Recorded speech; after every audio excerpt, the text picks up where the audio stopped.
Jan, good morning. Good morning, Jeff. Good to see you again. My pleasure. Welcome to the Growth Ripples podcast.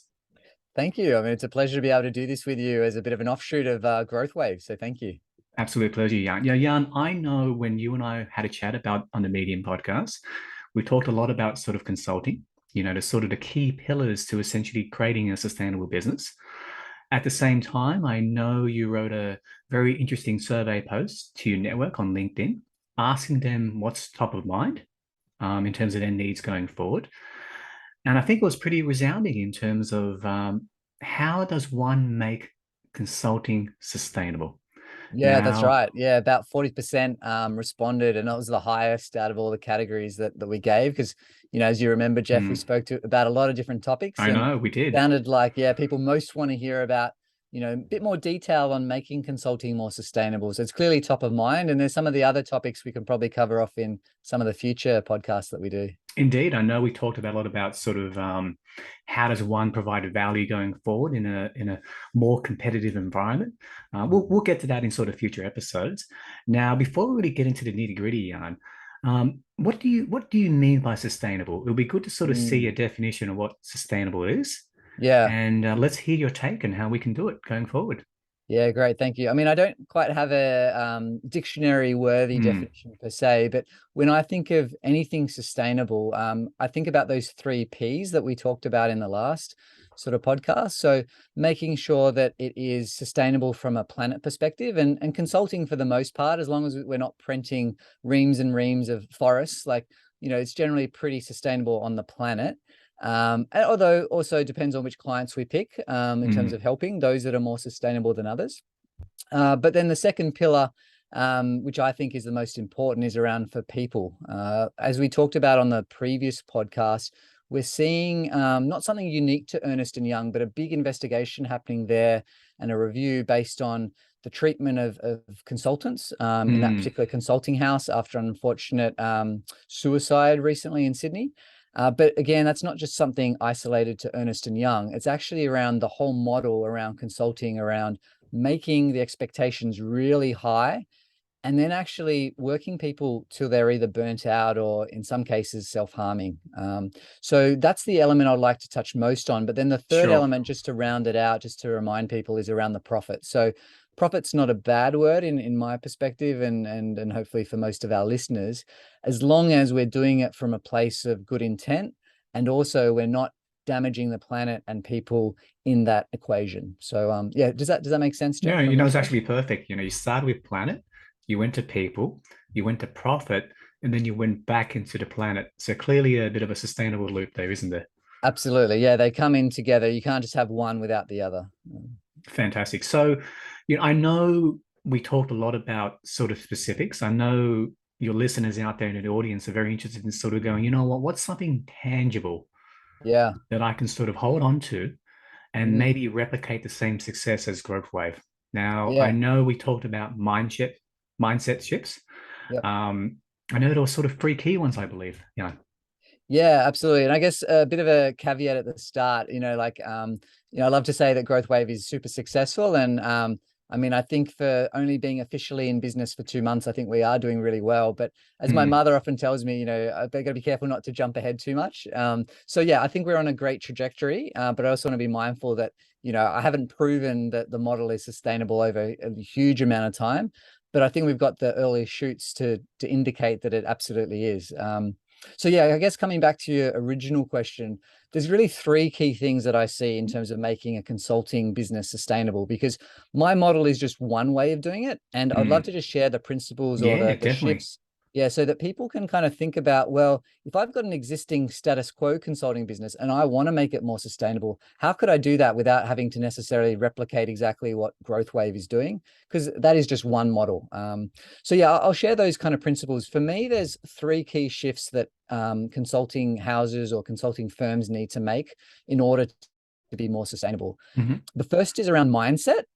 And what I mean by that is specifically, and we can go into more detail depending on the kind of questions you think our listeners would love to hear, Jeff, Sure, or sure. answers, I should say, is mindset. So around going from a fear and scarcity mindset to one of collaboration and abundance. So just to quickly sort of encapsulate what I mean by that. So, we've evolved as a species and as a human race to kind of be fearful of not having enough resources, not having enough sort of connections in our tribe to make sure that we're safe. Now, our minds and our psyches haven't really caught up to the fact that we now live, at least in the Western world and in most developed countries, in a place of great abundance. Like, none of us are going hungry for the most part. And of course, if anyone is, I'm hoping more and more is being done at a government and NGO level. But yeah, we're in a place of abundance and an opportunity to actually collaborate more rather than be wrapped up in their own fear of something that really just evolved from caveman or cave people time, I should say. So that's the first shift and the most important. Like with most organizations, if the mindset isn't right at the very top and throughout the organization, then no change or review or even, EY review for that matter is going to really change the underlying issues. So that's the first sort of key shift. Is that very much a culture thing, isn't it? Yeah, isn't it? Well, it leads into culture for sure, but I guess at least from my perspective of culture and experience is culture is more than just mindset, and it's the accumulation of things like, the leadership. It's about the behaviors of the organization, so things Everyday that are allowed. actions, what you do outside, what you do internally. Exactly, because I think one of the best definitions I've ever seen, and I don't know who, I can't really credit who said it because it definitely wasn't me to say it first, but but it goes along the lines of culture at its essence is the behaviors that are made up in the organization. So, I think that really encapsulates, like, if we're putting out there, if we're putting out all these esoteric statements or these great things about integrity or what have you, but then if you've got Enron like behaviors where it's all about profit, it's all about being competitive internally and externally, then you're likely to have a degrading of culture and a pretty poor one. Whereas if you're actually focusing on the right behaviors, it may sound overly simplistic, but if you get the behaviors right, the outcomes will follow. At least that's what I believe, and that's from my experience. Does that sort of resonate for you as well, Yeah, Jeff? no, I think fantastic. I think naturally, as an organization gets bigger, being able to observe and exert a positive control about the sum of the parts gets challenging. Yes. But circling back to what you said, it's very much that top-down mindset shift. Yes. And as a way, the best way to start is to have a strong foundation. Absolutely. And I think the hardest thing for a lot of the leaders, in companies today, particularly ones that have been around for a while, is there is a lot of status quo success. And one of the dangers of really successful and profitable businesses is sometimes there's not a underlying need for change. There's not like a burning platform, if you like. So, businesses that are kind of struggling, or they're seeing there's like slipping away of, whether it's sales or market share or whatever, they can easily turn to, or more easily turn to, actually, we've got to make some change. But it's actually the businesses. And if you look at like the Kodaks or the Enrons of the world, they were really excelling, and often, like a Kodak as an example, they were so profitable in their kind of final year of golden age of that kind of technology. But they weren't ready to actually make a shift because it's like, oh, well, these sort of digital cameras, like, we don't really need to invest in that yet, even though they were one of the first to have someone suggested and pitch the idea internally because they were already so successful. So I think there's a lot of, archaic business models out there that right now are being very successful, but unless they change, they're not going to be successful tomorrow. It's a tough one, isn't it? Like the whole sort of innovators dilemma where, you essentially want to cannibalize yourself for future long-term growth. That's it. And so, I mean, the other, and I like that analogy you just used there, but like the other one that I like is around, you got to disrupt yourself before others disrupt you. And I think Takes a lot of consulting in humility, particular, actually. yeah, and I think consulting houses, they're renowned for giving that advice to their clients, but there's a ripe opportunity here for the consulting houses or firms that want to be different and differentiate to actually disrupt themselves to beat those status quo organizations. And so, not wanting to beat my own drum too much, we've had some early success against some of these big end of town consulting companies because we are providing a different offering. We are sort of pointing out that there's a more sustainable way for clients as well as for consultants that's more ethical. So that's where I think there's this real opportunity to disrupt from the inside. And those that fail to disrupt on the inside, whether it's in, capital markets or consulting, if they fail to do that, they will become redundant over time. It might not be or tomorrow, any but other it's going to business when you happen. think about it. Absolutely. And, we Mm, could rattle off, countless number of organizations, like whether it's Nokia, Kodak, as I mentioned, like ones that, yeah, they might still be around. I mean, Enron obviously isn't, but, they're still around, but they're nowhere near the level of success that they were at and market share that they were at, 20, 30 years ago. I'm mm. sure you had a Nokia phone as well, but the fact that they didn't move to sort of touch screen technology early enough meant they were really a laggard in terms of they were just riding the coattails of their success of, the Nokia 8210 or whatever the I latest got the was good back old in classic. Was it the 3310, I believe, the first one that 33. sort of Yeah, I mean, came I out? can't even Or remember. I mean, I had one of those bricks because a bit pricey for me and my family. But I remember seeing them in the schoolyard and just going, okay, yeah, that looks fancy. But the thing was, at the time, they tried to rely on that status quo position too much, and then yeah, they were disrupted. I know we can go in many angles here. I suppose it's also the fundamental human innate nature of being comfortable. Yeah, exactly. I mean, we generally want to be comfortable. And, this is where sometimes a little bit of, fear, not in a damaging way or in a Mm, like not functioning way, but a little bit of fear around, okay, well, what are the others? I don't want to use competitors because I don't really believe in that language, but what are the others in this space doing that could be a disruption to me? And sometimes the greatest disruption is not actually from someone in our own industry. So if you look at, as an example, if you look at, like Apple or Samsung, mm, like they're one of the biggest payment service providers in the world, and they're competing with the likes of Visa and MasterCard and the banks. Are they really a bank? No, but they've gained a lot of trust and through technology been able to disrupt that market significantly. And there's examples like that in pretty much every industry. But I always, well, I'm never cease to amaze me when companies or sort of industries seem to get surprised by this because it's happening all the time. And if anything, technology is just going to increase that exponentially. So unless mm, companies are looking externally, unless companies are thinking about what are the disruptors beyond their immediate walls, mm. then they're going to be disrupted one way or another. I suppose it's sort of delaying the inevitable if they Absolutely. don't sort of look out. So, first mindset shift, Yep. very much about, moving away from a scarcity one into one of more of abundance Yes, and collaboration, and which, collaboration. yeah, and I think that's probably a good lead into the second key shift that I'd love to share, Jeff, which is around leadership. So, like we all say, it all comes from the top. So organizations that are failing or floundering, I believe the fish rots from the head. So in order to really address that at a organizational level, Mm, we need to move away from some of the archaic leadership models of control and fear based. So similar to what we were just saying about fear and scarcity, we are sort of fear-based organisms or humans, if you like. And it makes sense when you look at evolution and the many books that have been written by people much smarter than me, is that, like those that survived in those trying times in mm, early sort of human evolution were the ones that were afraid of like the cliff, that they were afraid of like, the big beast in the corner of the tribe mm. that, try to take them out or whatever. So fear is being built into us in a survival kind of mechanism, which has a great purpose. However, again, what's the 21st century? Like we don't have those same things in place, but our bodies and our minds are still triggered in a similar way. So when fear is used to get an outcome, that's not sustainable in at least It's in my very much perspective. short term, isn't it? Absolutely. And so organizations, and there's lots that do it, and some are, I suppose, successful in various metrics, particularly on a profit level. That's true. However, I believe in the long term, those are the businesses that again are going to be disrupted unless they move more to a visionary and development focused approach.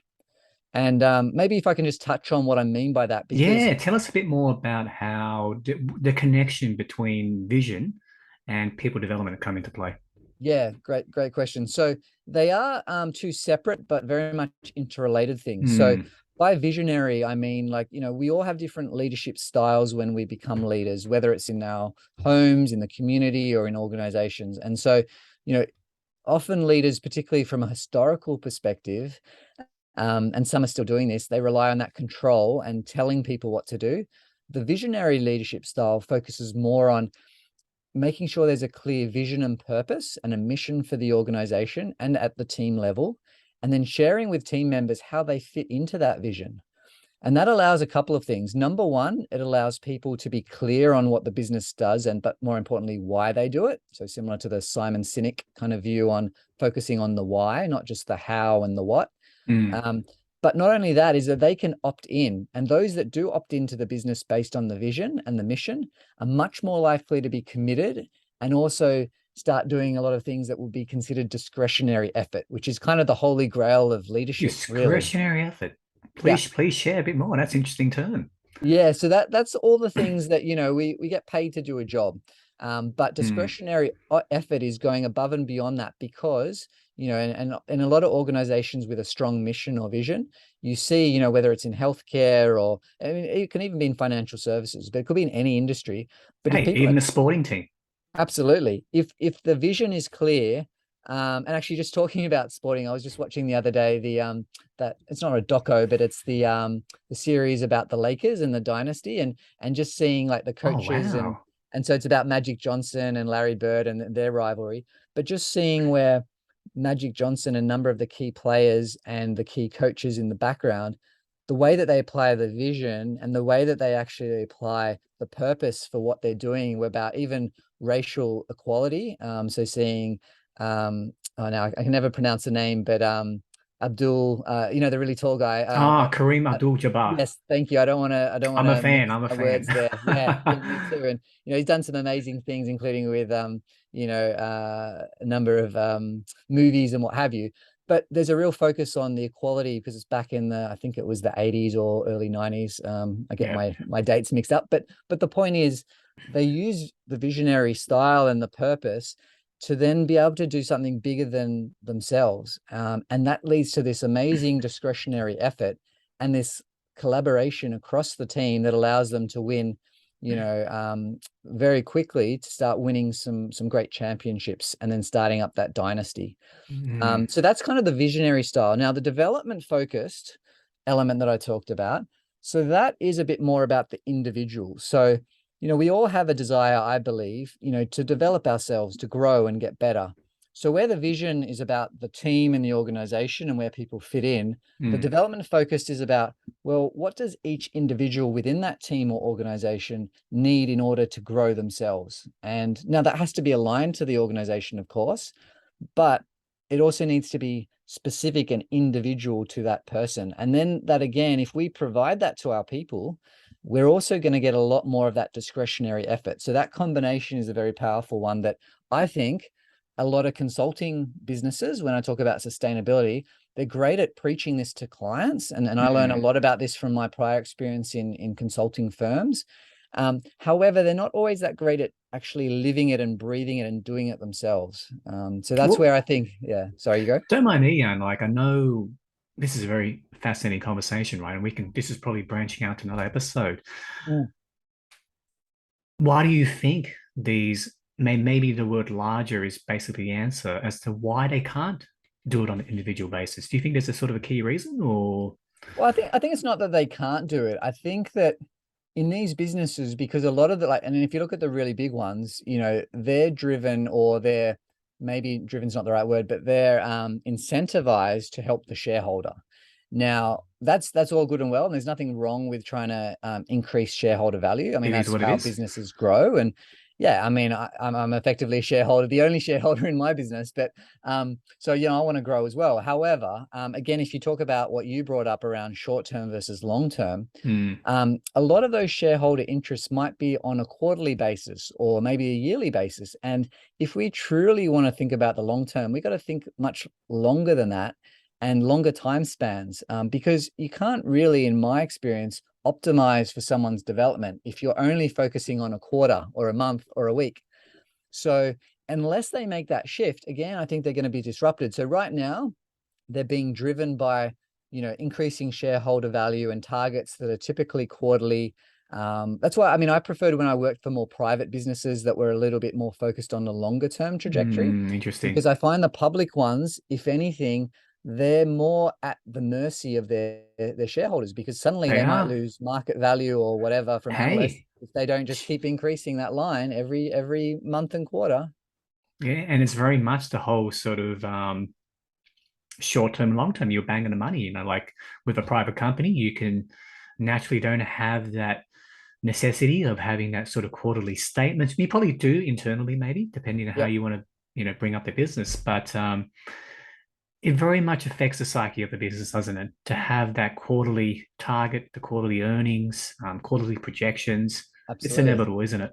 Yeah, because you get what you measure. And so, this is probably a good segue into the third one, which we can touch on in a minute. But maybe if I just round out around the whole Yeah. development focus, is like, you probably know yourself, Jeff, if you've ever had like coaching or, other sort of development initiatives from your manager or from your HR teams in the businesses you've worked in, you're unlikely to improve after a day, a week, maybe a month, maybe you do, but very hard to keep doing that for the shareholder in the same way as maybe you can increase sales or revenue every month or quarter. So unless some of those initiatives are on a longer time scale, and unless the ultimate measures of the organization, because you get what you measure, are longer term, you're unlikely to get businesses willing to invest at that kind of level. So what you do end up getting is a lot of sink or swim. So what I mean by that is, they'll get very young, eager, inexperienced, and often insecure overachievers, like I was,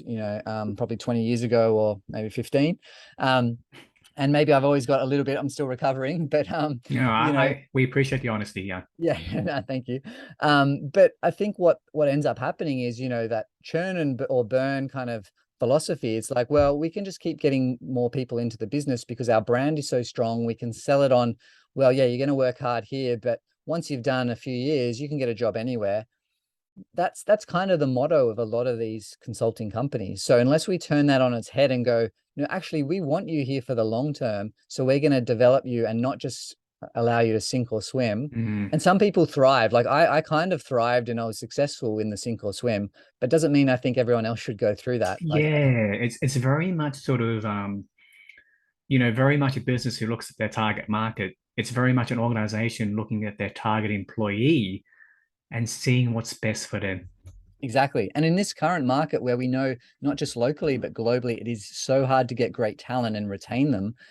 I don't think these companies can afford to not be more development focused and more long term, because otherwise they just risk people, like, again, being disrupted by others want to, like, their consultants joining firms that do the right thing, or even Mm. starting their own businesses. Like one of the businesses I used to work for in consulting, I was amazed at how many people I know from that cohort that I used to work with that have started their own businesses. So they're very good at picking entrepreneurial people, but in the end, they just left that organization and started their own consulting houses or That's probably firms, the if you like. wrong sort of persona that they wanted to bring on in a way. Exactly, exactly. And I think, our past employer, there's a number of organizations that have Mm. been set up by people who work there that now compete with that organization. So That's true. kind of see that pattern in industries regardless. So this isn't just specific to consulting or, capital markets. It's something that's much bigger than that, that is, I think is just human nature and part of the organizational ecosystem, if you like.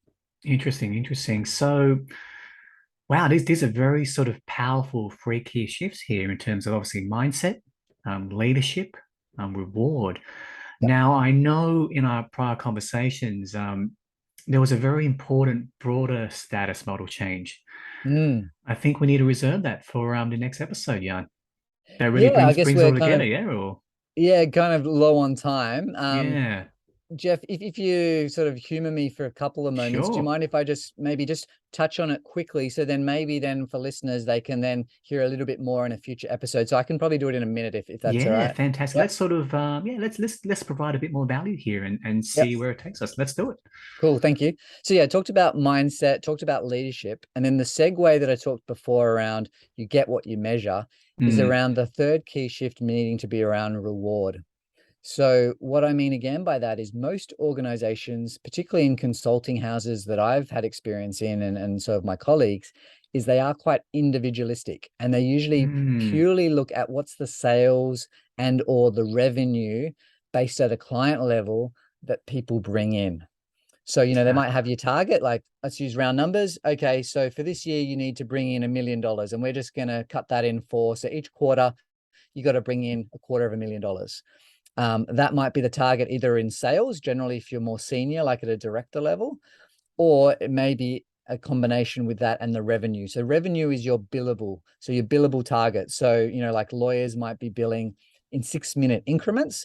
Consultants will often be billing in 15 or 30-minute or maybe an hour increments to their client projects. And they are typically the elements that is used in assessing.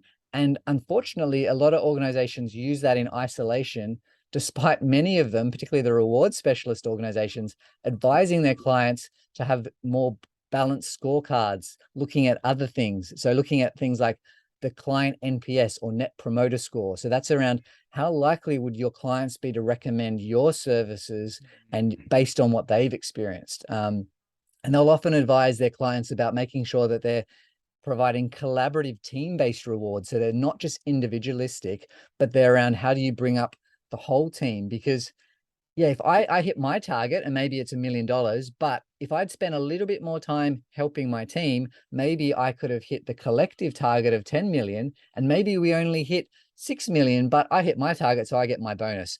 So you can see that at an individualistic level, yeah, I might feel happy and great that I got this great reward and I was top of my team. But hmm. did the team and the company actually benefit? And did the client benefit?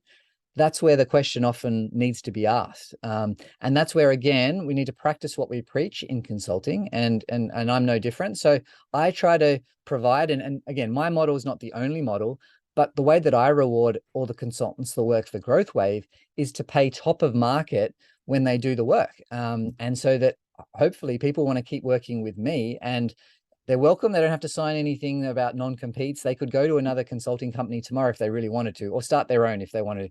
But what I want to create is more of a pull factor about how do you, I want to reward people so they want to be here, not because they feel they have to be here. And that's the key difference that I think a lot of consulting houses haven't quite worked out because of this status quo success that they've had, and probably will continue to have for a little bit longer.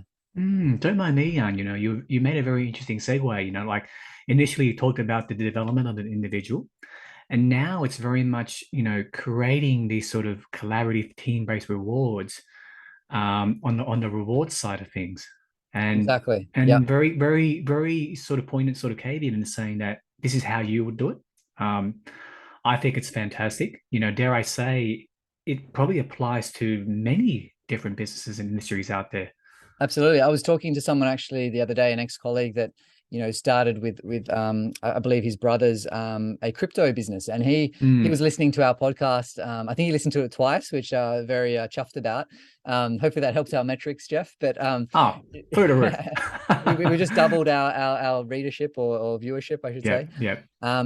But in terms of like he was listening to it and said, yeah, I mean, like it made complete sense to him that he wants to make sure that he's got more pull factors and he doesn't have to rely on all these legalistic contracts that, tell people what they can and can't do. Like at the end of the day, I don't believe that I or anyone in my business owns a client. Like if a Mm. client wants to work for someone else or with someone else, then by all means, like I'm not going to do anything to stop that. Like that, because I want people to work with me and with my colleagues because we provide a great service, not because they feel they have to or because someone signed a contract that they now feel owned. Like to me, that's kind of modern slavery in maybe a slightly drastic sort of level. But Mm. I believe strongly in, if we create the right pull factors, then you don't have to push anyone around. You're actually just, having people come to us is kind of what I want to help inspire in others, whether it's a competitor in the traditional sense of the word or, a collaborator that just happens to do things in a different way to us. That's a very beautiful way to sort of, sum up this conversation. Like it really comes down to moving, because what you're trying to do here is very much about making the pie bigger. Yes. Yeah. And I actually had a post on that. So thank you. Mm. And someone joked, actually said, "Oh, great to see, offering of pie and not just a coffee catch up." So if any one of our listeners wants to grab a slice of pie, and maybe a coffee too, always happy to, particularly if you're in Sydney or Yeah, right. Australia. Yeah, I think going forward, we need to go, let's grab a coffee and say, let's grab a pie instead. That's it. Let's share that pie, We've got a new let's get hashtag growing now, it. don't we? Yeah. That's it. That's it. Next time we catch up, Jeff, the pie's on me. Fantastic. We are, it'd be great to sort of get a bit of a quick summary for people who just want to really hear those succinct points once again from you. Yeah, cool. Thank you. So, yeah, to just really encapsulate what we've talked about, That'd be Jeff, great. from my perspective and my experience, I think to really truly make a sustainable consulting business, but really, like you said, any business sustainable, Yeah, any it's business. about yeah, it's about three key shifts. The first one is mindset. So going from one of fear and scarcity to one of collaboration and abundance. The second one is around leadership. So going from more of a control and fear-based Mm, style of leadership to much more of a visionary style, complementing that with a development focus for your people. mm, And the third one, and shouldn't be forgotten, is around reward. So thinking more about how we can move from individualistic, pure sales and revenue targets to be much more focused on our clients or our customers and mm. the net promoter score. So how much they'll like recommend our services, and also some of the collaborative efforts around team, because ultimately the team and the organization is only as good as the behaviors of the people in it. Fantastic. Now I know there was a very interesting sort of final point. We've got to reserve it for the next one about, you know, competitiveness and providing better value. But I think we've got to save it for the next one. That's it. Thanks, Jeff. Appreciate the chat. Always good chatting with you. Fantastic, Jan. Pleasure to have you. Thanks, Jeff.